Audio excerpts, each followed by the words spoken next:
Hi, I'm Nick, and I'm addicted to fish tanks.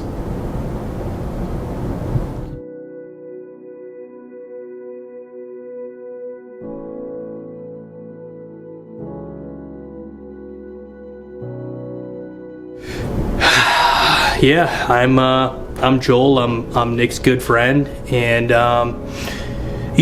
for a while it started off just fine. Like we'd just get together, watch Netflix, hang out, watch whatever. We always had the fish tank thing. We always kind of knew him as the fish tank guy. He'd go in there and show us the fish tanks or whatever, and it was cool. He'd have cool little fish in there swimming around and everything. But lately it's gotten worse.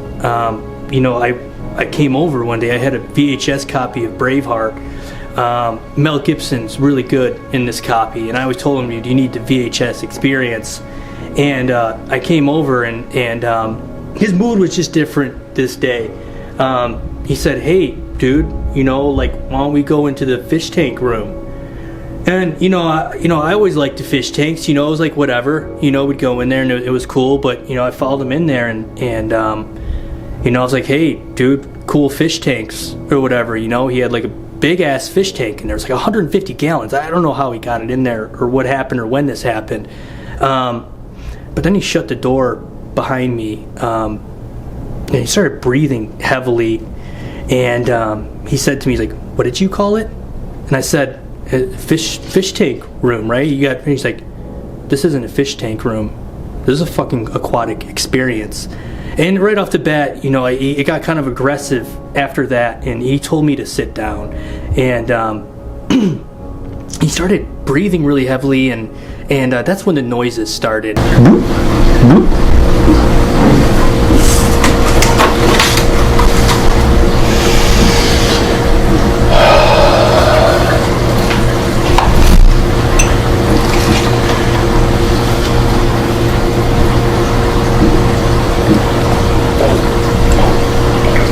Bloop, bloop, bloop. I don't know what it was. It was like a bloop, bloop kind of noise he started making, and he said, "You're going to sit here until you can appreciate the fish tank room or the aquatic experience, whatever it is." And from there, it was really hot in the room. And I told him, like, "Dude, it's kind of hot in here, man. Like, why don't we just watch Braveheart like we said we were gonna do?" And he told me to shut the fuck up. And that was pretty aggressive. This isn't like Nick. Usually he won't come off like that. And he said, "If you're so hot, why don't you take your clothes off?"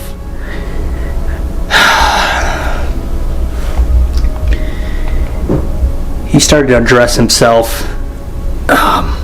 He took his pants off, his shirt. He kept making the noise. And then he told me, "Take your clothes off. We're going to have an aquatic experience." Hey, little buddy. Yeah, so I know that it's getting a little crazy, I guess, but people don't really get it. They just don't get it. I did start out. It was small. It was fun, but I don't know. Now I'm just having like a lot more fun. I am losing people, but I am not the problem. They're the problem. They can go figure out what they need to figure out. And I'm just trying to live my life. I'm just trying to do it one fish tank at a time. I do love getting wet and wild. And yeah, that time that he brought the Braveheart over, I already saw that copy. Mel Gibson was good. Then we found the website. We knew it was bad. We knew Nick was disappearing at night. He wasn't talking to us much anymore. We wanted to know what was going on. We came across a Craigslist listing. It was from Nick. There was a picture of Nick on there. He was shirtless, and it was advertising wet jobs.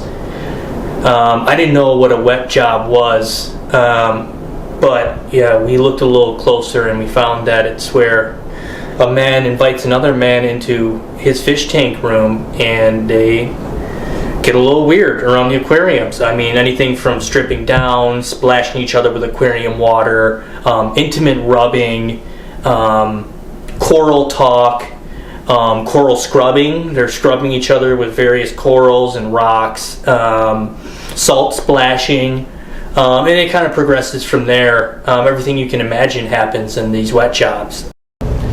My name's Hans Gruber, and I am a fish tank people addiction expert. Right here, what we found is that it's just flat out better to be a drug addict than being the hobby of fish tanks and aquariums. Right here, let's just take a look at your typical drug addict. Right here, you're buying a little bit of weed. This axis represents quality of life. This right here represents money. What you're gonna come to find is that you're buying some weed. Your life is getting good. You're laughing, you're joking, you're watching movies. You're not spending too much money. You do a little bit of cocaine. Your life's getting better. You're meeting more people. You're having fun.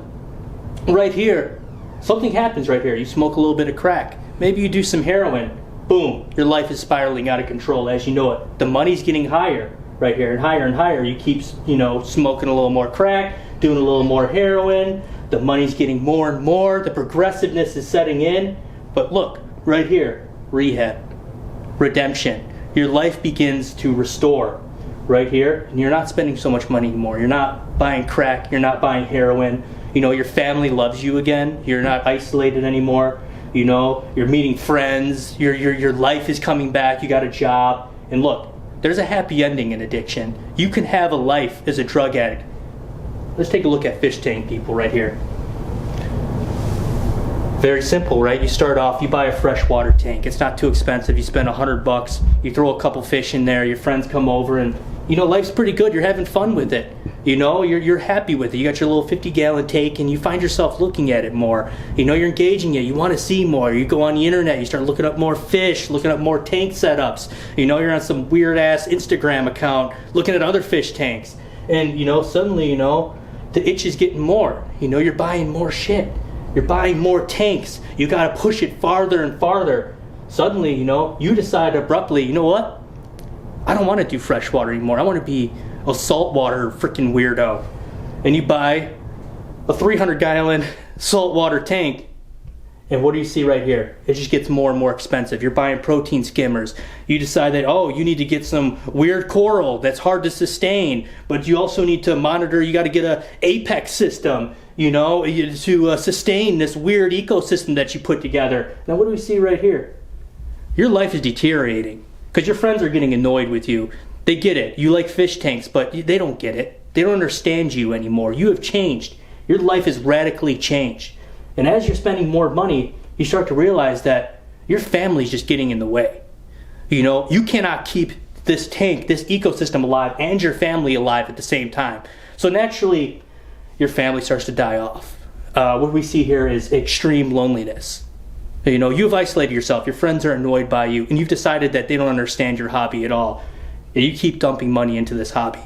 And it just gets worse and worse and worse. And, the bottom line is you end up broke or you end up dead. There's no rehab for this. It just gets worse and worse. So I think what we're seeing with Nick is we're going to lose Nick. We're potentially going to lose him. And I'm here to intervene and hopefully save his life today.